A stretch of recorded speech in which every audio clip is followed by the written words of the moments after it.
بسم اللہ الرحمن الرحیم۔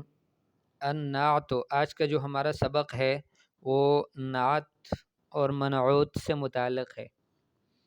نعت کہتے ہیں صفت کو کہ جملے میں کوئی اسم آیا ہو اور بعد والا دوسرا جو اسم آئے وہ پہلے والے اسم کی صفت بن کر آئے، تو پہلے والے کو عربی میں منعوت کہتے ہیں کہ جس کی تعریف کی جا رہی ہے، اس کی نعت بیان کی جا رہی ہے، اور دوسرے والے کو جو صفت ہے اس کو صفت نعت کہتے ہیں عربی میں۔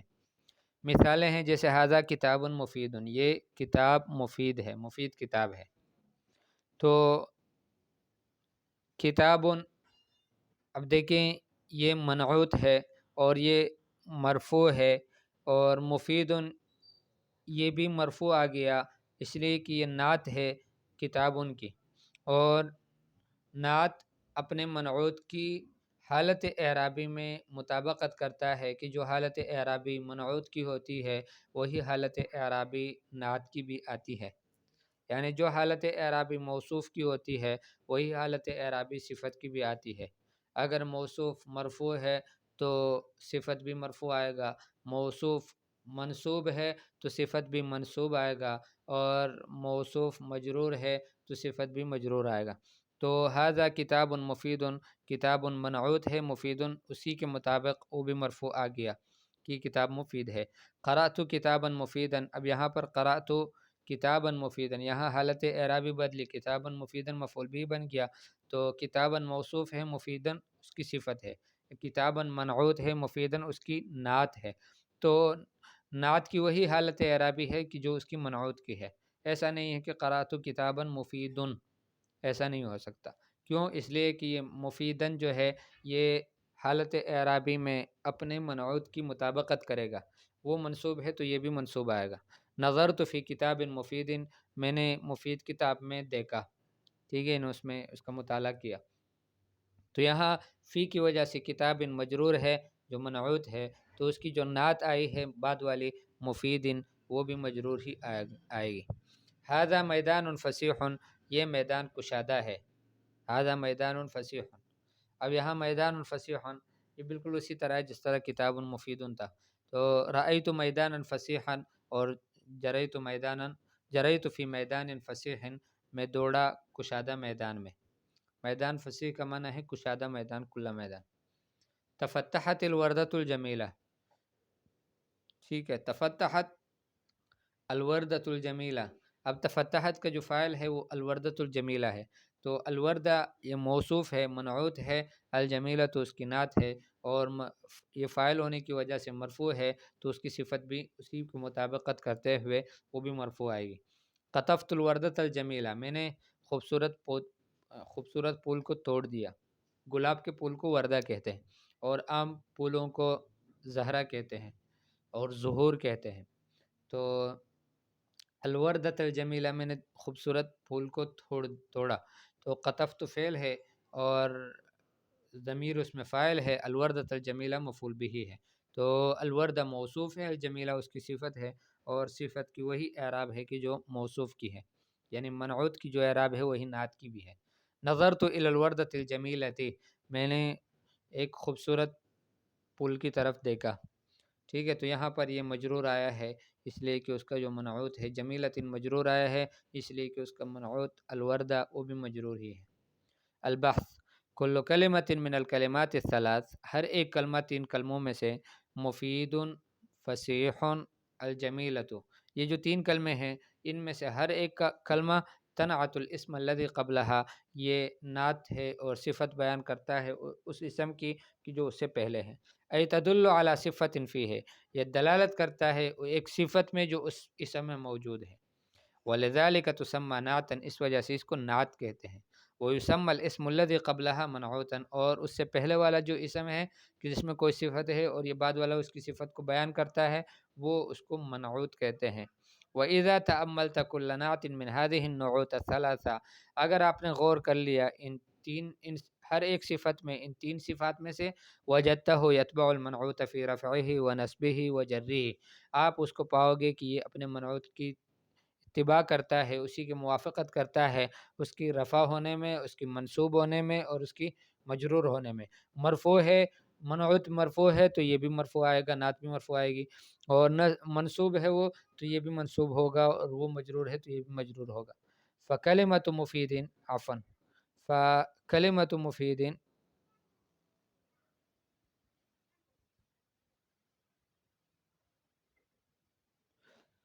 فکلمۃ مفیدین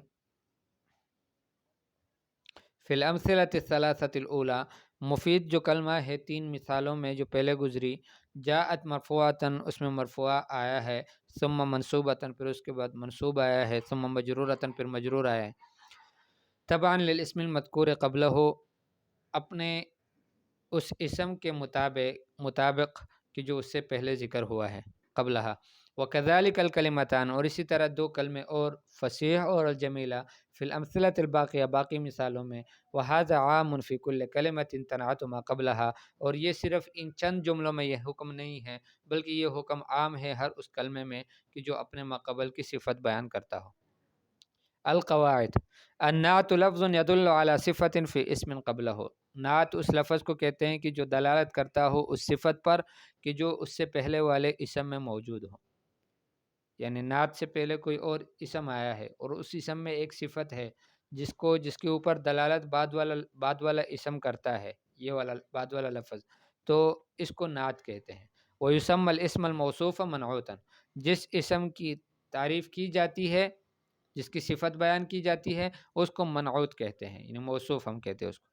النعت یتبع المنعوت فی رفعہ ونصبہ وجرہ، نعت اپنے منعوت کی موافقت کرتا ہے، مطابقت کرتا ہے اس کے مرفوع ہونے میں اور اس کے منصوب اور مجرور ہونے میں. تمرینات: ضع نعتا مناسبا فی کل مکان خال واشکل آخرہ، ایک مناسب نعت رکھ لو ہر خالی جگہ میں اور آخر کی تشکیل بھی کر لو. الولد، اب یہاں پر آپ نے اس کی کوئی صفت بیان کرنی ہے، یعنی یہ الولد موصوف بن جائے گا، منعوت بن جائے گا، اس کے لیے ایک مناسب صفت آپ نے تلاش کرنی ہے نعت. تو اس کے بعد پھر یحبہ ابوہ، اس کو والد اس کو پسند کرتا ہے. جریت فی میدان، میں دوڑا ایک میدان میں، کیسا میدان تھا تو آپ نے اس کی صفت بیان کرنی ہے. اکثر من القراءۃ فی الکتب، کتابوں میں پڑھنا زیادہ کر دو. یضر الصدیق صاحبہ، دوست کو، کون سے دوست کو آپ نے اس کی صفت بیان کرنی ہے، اس کو اس کا ساتھی ضرر پہنچاتا ہے. عدو خیر من صدیق، کہ دشمن یہ بہتر ہے دوست سے، لیکن کون سا دشمن اور کون سے دوست سے بہتر ہے یہ آپ نے اس کی تعریفیں کرنی ہے، صفتیں بیان کرنی ہے، کوئی ایسا لفظ لگانا ہے. لا تشرب الماء، پانی نہ پیو، کون سا پانی نہ پیو یہ آپ نے لکھنا ہے. الحذاء یضر، کہ جوتا جو ہے یہ تکلیف دیتا ہے، القدم قدم کو، ٹھیک ہے. اور زرت کیا ہے، ضاحیتا، کہ میں نے زیارت کی، دیکھا ضاحیہ کو. للجمل عنق، للجمل عنق، کہ اونٹ کی گردن ہے، کیسی گردن ہے تو آپ نے اس کو لکھنا ہے. تنافسوا فی العمل، عمل میں ایک دوسرے سے آگے بڑھو، کون سے عمل میں، برے عمل میں یا اچھے عمل میں آپ نے لکھنا ہے. نمبر 2، ضع منعوتا مناسبا فی المکان الخالی، خالی جگہ میں ایک مناسب موصوف رکھ لو. وشکل آخرہ، اور آخری حرف کی تشکیل کر لو. یحب الناس، لوگ پسند کرتے ہیں، کس کو، مثلا آپ کہیں گے الامام العادل یا الحاکم العادل، عادل بادشاہ کو. فی البستانی، باغ میں، مفتحۃ، کھلا ہوا ہے، کیا کھلا ہوا ہے وہ آپ نے لکھنا ہے. الکثیر یضر المعدۃ، تو اس سے پہلے آپ نے کوئی منعوت لگا لینا ہے کہ کیا چیز زیادہ وہ معدے کو نقصان پہنچاتا ہے. تحمل الشجرۃ ناضجۃ، تحمل کا معنی ہے اٹھانا، درخت کے اوپر لگ جانا، ناضجۃ پکے ہوئے. للطاؤس، طاؤس کے لیے، جمیل خوبصورت ہے، کیا چیز خوبصورت ہے وہ آپ نے لکھنا ہے. وضعت الصورۃ فی، میں نے رکھ لیا تصویر کو کہاں، بدیع، ایک خوبصورت میں، کیا چیز خوبصورت ہے تو وہ آپ نے منعوت بھی لگا لینا ہے. ابصرت فی الحقل مفترسا، میں نے کھیتی میں، فصل میں دیکھا، مفترسن پھاڑنے والا، چیر پاڑنے والا جانور ہوتا ہے. اکرہ السیر فی المزدحمۃ، مجھے ناپسند ہے چلنا، یعنی رش والی میں. کیا چیز رش والی؟ وہ آپ نے لکھنا ہے. فی السماء لامعۃ، آسمان میں چمک رہے ہیں، چمکنے والے ہیں. ارا فی الجو کثیفا، میں دیکھتا ہوں موسم میں، فضا میں، کثیفا یعنی کثافت والا. تمرین نمبر 3، ضع الاسماء الآتیہ فی جمل ثم انعتها بنعوت مناسبت مع ضبط آخر النعت والمنعوت. ان سے آپ نے جملے بنانے ہیں: نہر، طریق، نخلا، مطر، برد، المسجد، البناء، البستان، السماء، البحر، السفینہ، القطار. یہ سب ہم پہلے سے بھی گزرے ہیں.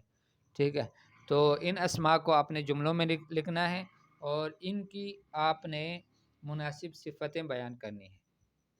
ٹھیک ہے، اور آخری حرف کی تشکیل بھی کرنی ہے، نعت کی بھی اور منعوت کی بھی، دونوں کی آخر کی. نمبر 4، کون جملا تشتمل كل واحدة منها على اسم منعوت بأحد الأوصاف الآتية مع ضبط آخر النعت والمنعوت. جملے بناؤ کہ ہر جملہ آنے والے جو موصوف ہیں یعنی ان میں سے کوئی اس میں استعمال ہوا ہو. خشنن، خشنن کا معنی ہے کردرا، اور عذب میٹھا، ناضجتن، ناضجتن پکا ہوا، ذابلتن مرجایا ہوا، لامعتن چمکنے والا، مفترسن چیر پاڑنے والا یا شکار حملہ کرنے والا. الرائق، الرائق کا معنی ہے کہ میٹھا اور خوبصورت اور لذیذ. الحلو، یہ بھی میٹھا. النظیف، صاف ستھرا. المحلوج، المحلوج یہ اس کے لیے آتا ہے، وہ روئی کے لیے کہ اس کو دبایا جاتا ہے تو اس کو کہتے ہیں کہ المحلوج. کون 5 جمل فعلیۃ یکون الفاعل فی کل منها منعوت. 5 جملے ایسے بناؤ جمل فعلیہ کہ جس میں فاعل ہر جملے میں موصوف ہو، اور 5 جملے یعنی فاعل اس میں موصوف ہو. 5 جملے مفعول بہ کے بناؤ، ایسے جملے فعلیہ بناؤ کہ جن میں مفعول بہ موصوف ہو، اور 5 جملے اسمیہ ایسے بناؤ کہ جن میں مبتدا جو ہے وہ موصوف ہو، اور 5 جملے ایسے بناؤ اسمیہ جملے کہ جن میں خبر موصوف ہو، اور 5 جملے ایسے بناؤ کہ جن ہر جملے میں اسم جو ہے وہ مجرور ہو اور موصوف ہو. تمرین فی الانشاء، کون 7 جمل فعلیۃ بحیث یجیء لفظ الثور فی کل منها موصوفا بصفت تلائمه. 7 جملے بناؤ جن میں لفظ ثور جو ہے، ثور بیل، یہ ہر جملے میں موصوف ہو، ایسی صفت اس کی بیان کرو تلائمه کو جو اس کے مناسب ہو. ثم استعن بهذه الجمل على كتابة موضوع صغير في وصف الثور. پھر ان جملوں کو، یہ جو 7 جملے آپ نے لکھے نا، اسی کی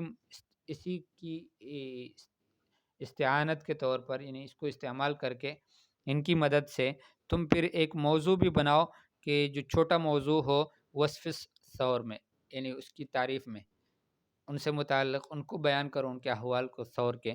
تو اس پر ایک چھوٹا سا یعنی مقالہ بھی آپ نے لکھنا ہے، یا موضوع بھی لکھنا ہے چھوٹا سا، اور اس میں ان جملوں کو آپ نے استعمال کرنا ہے، 6 جملوں کو بطور خاص.